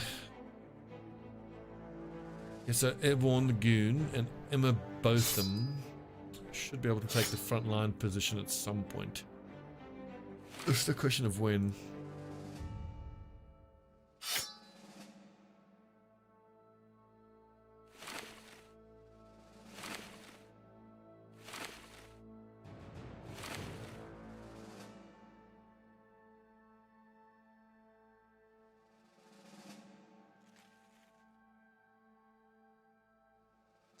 I have to stop and buy some more food. I totally that off.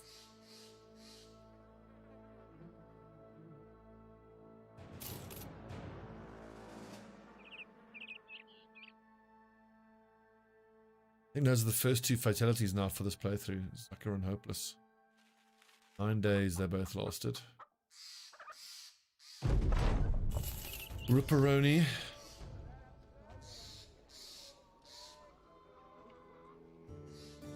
Don't want to be escorting a caravan.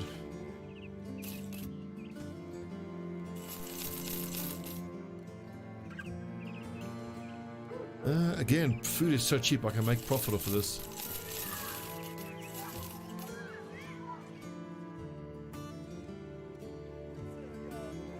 Give me 2 lads. I love a good butcher.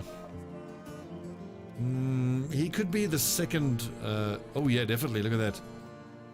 He could be the sergeant. We've already got a bannerman. Okay, so sergeant. Right, who hasn't had a lad yet? Sergeant.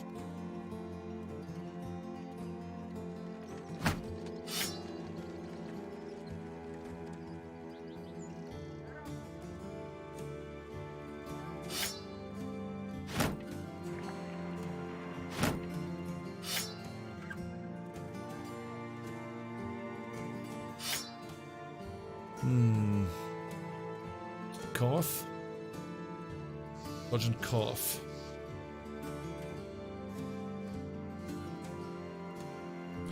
We already have a cappy, I believe. Airborne can go there. Emma Botham can then sneak around the side and make stabby stabby stab motions.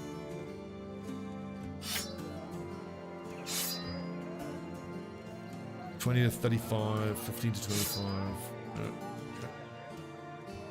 Step around the side and decapitate motherfuckers. Oh, a dastard.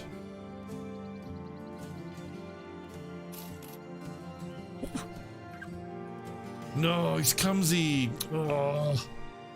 So that's only 51 melee skill, but with 3 stars, he will roll a 3 or a 4.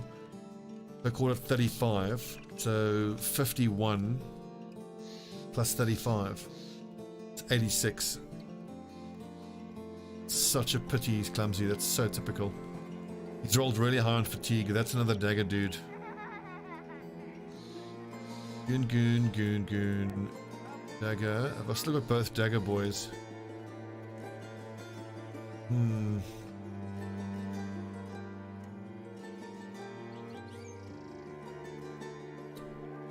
Ortwin could be our first shield bearer. The shield bearer is basically a goon. The only difference is he's leveled up slightly differently. The question is, with 85 accuracy at level 11, is he going to need fast adaptation? I would argue no, he won't. Because he's going to be breaking shields, so all he has to do is overcome the innate resistance of an enemy, which should be no more than 10 or 15, so 75. I wouldn't have made him assassin, because your assassin guys are two-handed weapon users, so they need points in melee defense. He doesn't have stars in melee skill, so he's going to need a shield expert to give him some chance of surviving on the front line.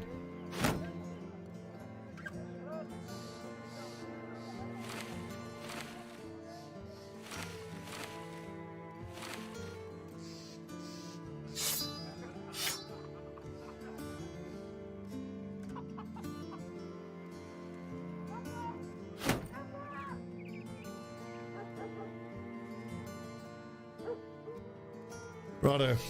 Good. We're back up to, what, 12 lads? This is... I don't want to take any more escort missions. I want to be fighting nerds and killing nerds.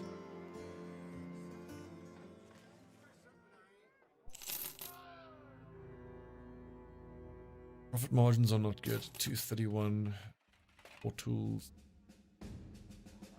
The bought for 41, sold for 76. It's kind of worth it.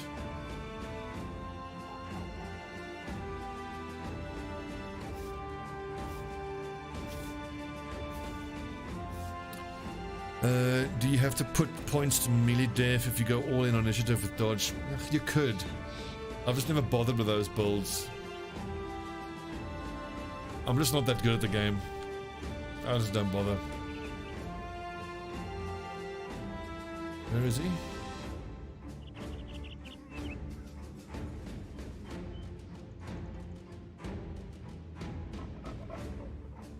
Well, I mean, if you had full stars in initiative, then maybe.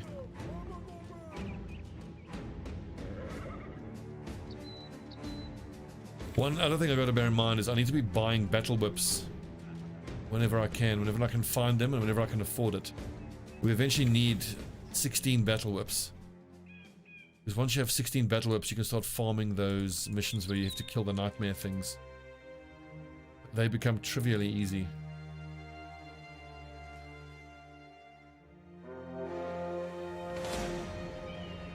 Outlaws are the tough ones, right? Leave those. I don't want to fight those. Well, I suppose it's 5 of them, so maybe there's some decent armor to be had. Right now, they're more than 2 to 1.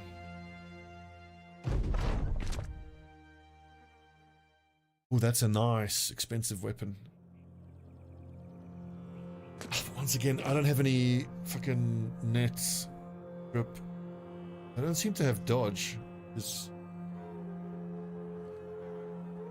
nice to know. That was always the big issue with fighting these guys, is the fact that they had dodge.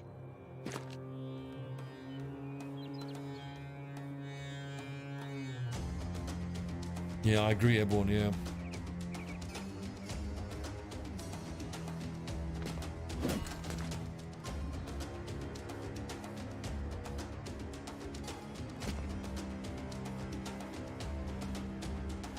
Kepi potentially could be in contact with 3 lads, just fucking terrifying. Can't have that.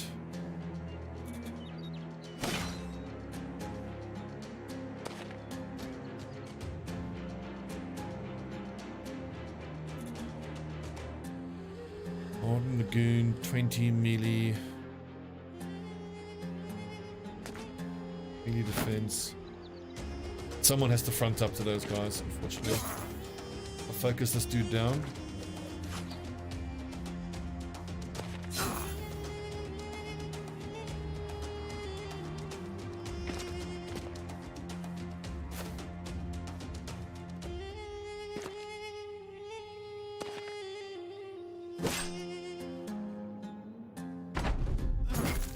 Oh, fuck off. Ugh. Even with bloody shield wall, you just got one tapped. This is modern. What was the hit chance? It was a 30% chance and rolled a 7. That was so unlucky.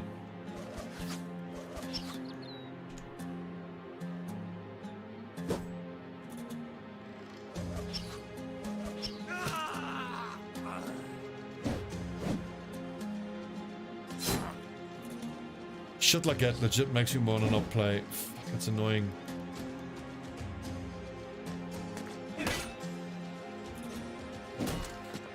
The low percentage one tap does my head in. I suppose you just gotta remind yourself it's just part of the early game. You can't get too salty about it. Like the fact you can attack with a two-handed weapon and throw pocket sand is absolute bullshit. He should be able to attack and pocket sand, or the one-handed weapon be able to attack once and pocket sand. But the fact that you can swing a warhammer and then throw sand is fucking dog shit. Got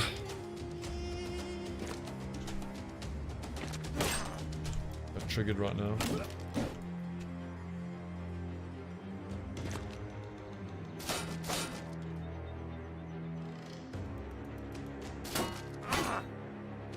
Just bear in mind that until the frontline lads have rotation, there's going to be a lot of deaths.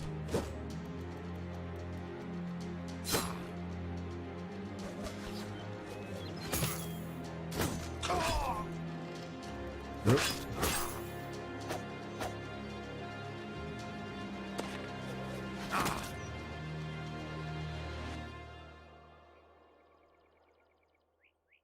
True hopeless, but it is still frustrating, you know.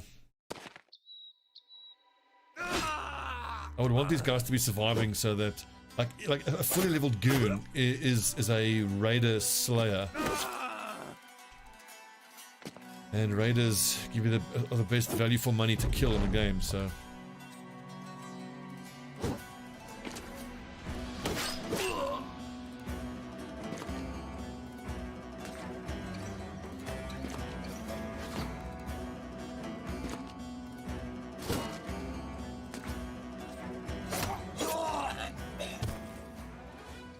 Fucking hell. And that's Autumn gone, and Cappy, and Marden. Well, the three-headed flail is very nice. Commander,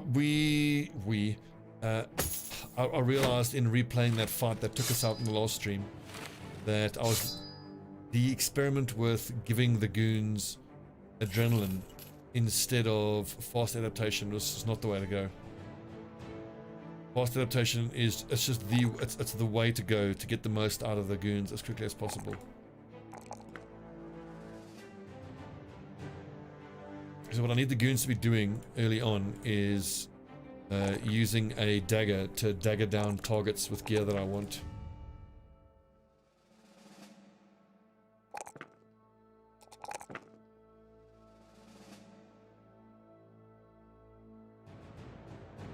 I'm gonna go on the front line. Dagger lad, level 2, Bannerman, first sergeant.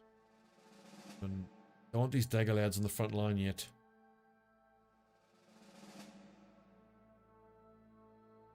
Well, we could just hire, 2 more fresh meat lads.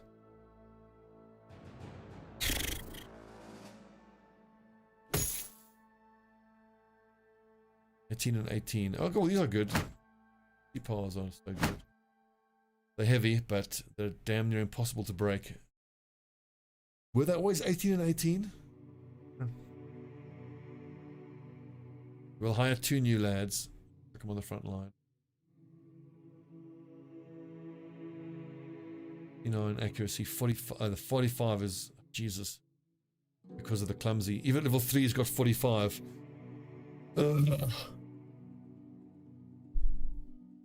Dreadful.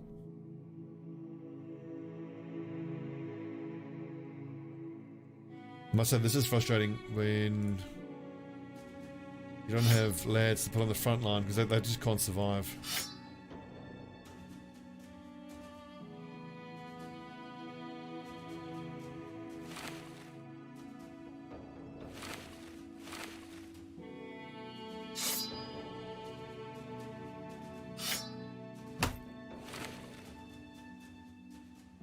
Well,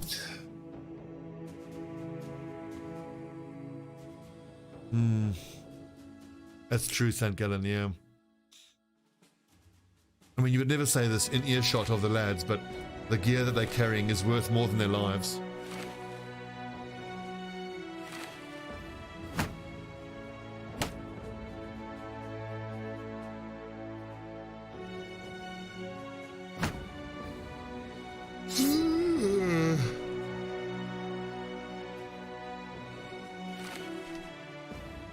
Where are we going? We're just looking for a town to find some work while heading south, I suppose.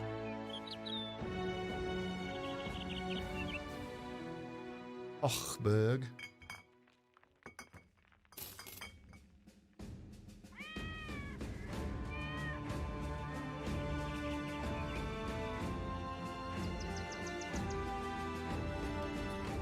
Is that 51 for... Okay, we bought for 40. Selling the bread for 51, so worth. I don't have any money.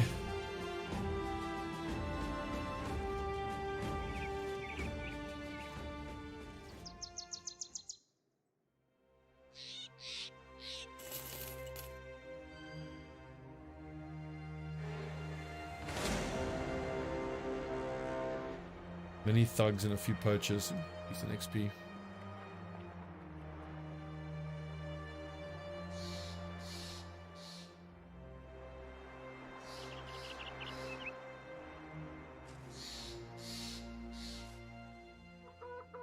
$220, I can flip that for a profit, but I don't have the capital for that right now. Need to do a mission to get some money. Follow the tracks. Perfect. Like in the first 30 days, if you get nothing but follow the tracks, return the thing missions. Gained a dog. That always makes me nervous. Risky, but...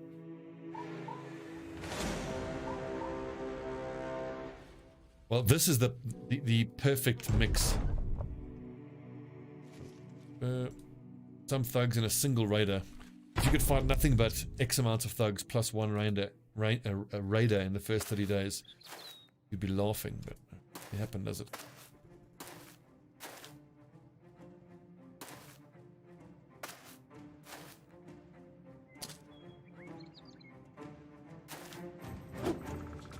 Headshot there would have been so good.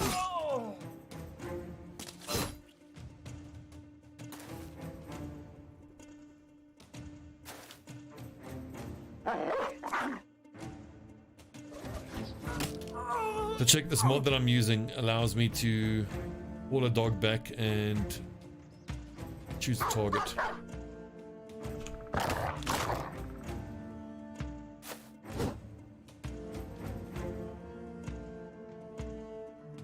If I put Agent Berkeley here, then this raider just comes through here, so I can't do that. Sneak around the side.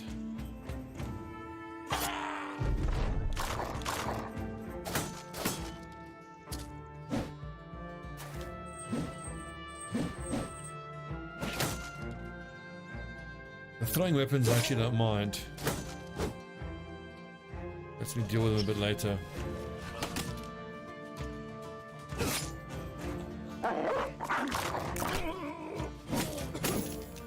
Ow.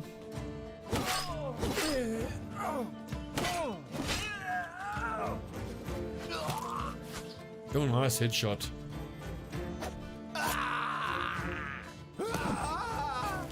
Right, boys. Round him. Oh, but I can't rotate the dogs out. I have to tell him to heal.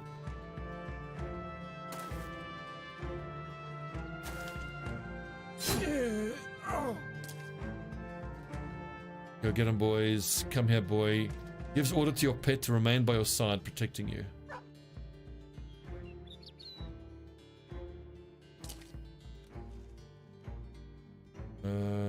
Leash pet. Recall your lupine pet from the battlefield and leash them. Once leashed, the pet cannot be unleashed again while the battle lasts.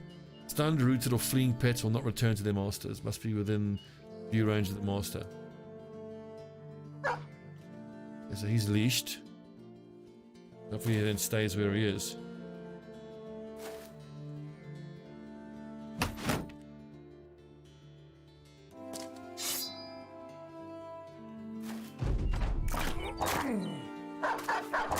Okay, that didn't work.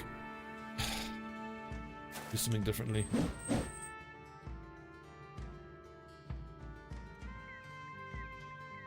Find it sad. Yeah, like I mean, you find it sad.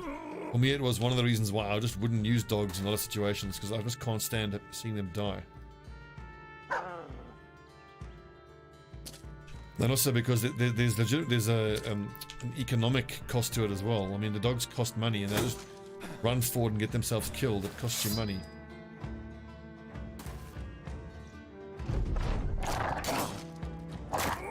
Heal, dogs, heal. Okay, the mods don't seem to be working. Oh, what? Oh, look, he moved away. Oh, okay. Leash that pet in turn.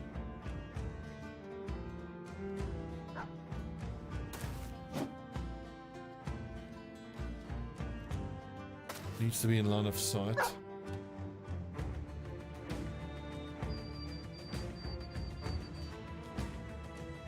How that works.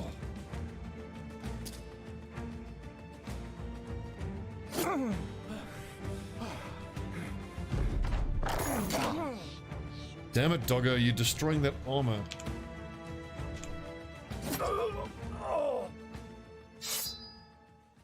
Excellent.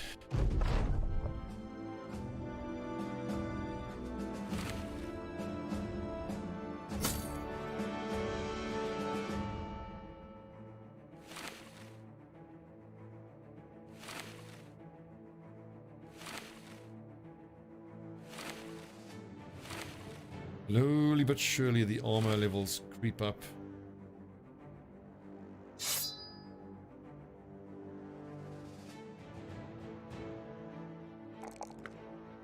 Level 3 dagger lad. Okay, so he's gonna need patient. Once these dagger lads have shield mastery, I'll risk them on the front line. Or then archer lad. He's gonna take gifted, so he may as well take it now. That stat boost.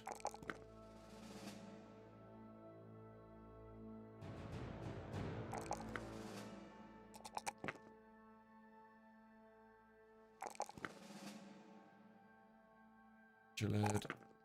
6. God, it's so bad.